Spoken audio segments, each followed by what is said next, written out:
Reframing, a dual-edged superpower. You know, perhaps the greatest strength we can find in humankind is adaptability. Humans can be coerced, trained, or use their creativity and during their healing process have the capacity to reframe nearly anything, any situation, any thought, any experience to be beneficial or adversarial. For example, the horrors of war. When stuff was blowing up around him in Poland in World War II, David Stundall Rolf converted to being a mystical, oneness conscious Catholic monk. Became known as Brother David. Viktor Frankl wrote his book, The Man's Search for Meaning. Gabor Mate and Geddy Lee, having both their parents go through the horrors of the Holocaust, use that family ancestral trauma to share healing and songs about free will. Or Rod Serling, having served as a soldier, was able to translate the horrors of that experience in part into the brilliant writing we saw on the show The Twilight Zone, which I was putting in a comment response to my friend Joshua's video, is known to be, probably the best writing ever on television. But a narcissist can and will reframe everything to suit their false ideas, their myopic black hole of energy sucking, their ability to be the one and only vampire, false self-god.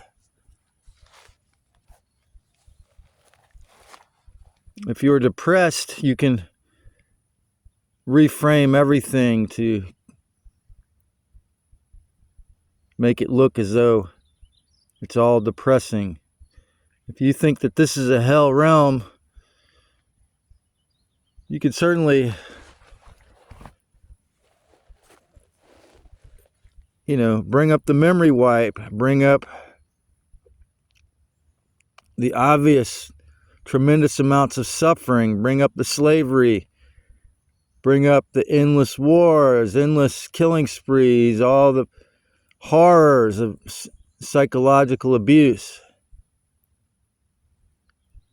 The New Cagers will teach you to reframe it all in love and light, to see what was it that you learned about that experience. What was it that served your awakening? And yeah, you can find things that served your expansion in all these circumstances, but the cliche meme is really not true. That which doesn't kill you might make you stronger, but if, like me, you suffered from deadly diseases for decades, such as the sea, and didn't get rid of them, or we're able to minimize them,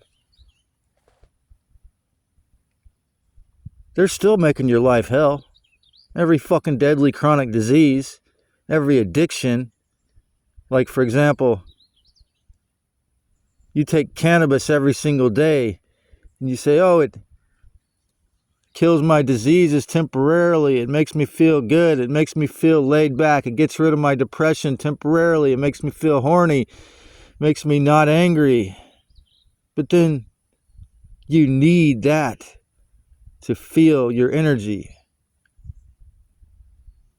I learned from Dr. Jack Cruz after I was already getting morning sun baths that pre-10 a.m. sun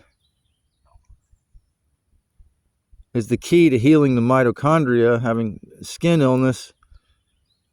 Laying out in the sun, like today before 10 a.m., it makes me feel good. Actually, is one of the reasons why I was able to quit daily ganja usage, because it regulates my mood so well. But in the last 8 days, in the last week, I haven't had access to the sun because of the geoengineered June gloom. Now, would the term June gloom even exist if it wasn't for geoengineering? I think you'd have the morning fog, but it wouldn't be able to take over the whole day like yesterday. Geoengineering, just like narcissistic reframing, is a very obvious way the fake gods, the evil ones, the purely evil forces of tyranny, of Yaldabaoth, under this fake idea of global, catastrophe from global warming, that,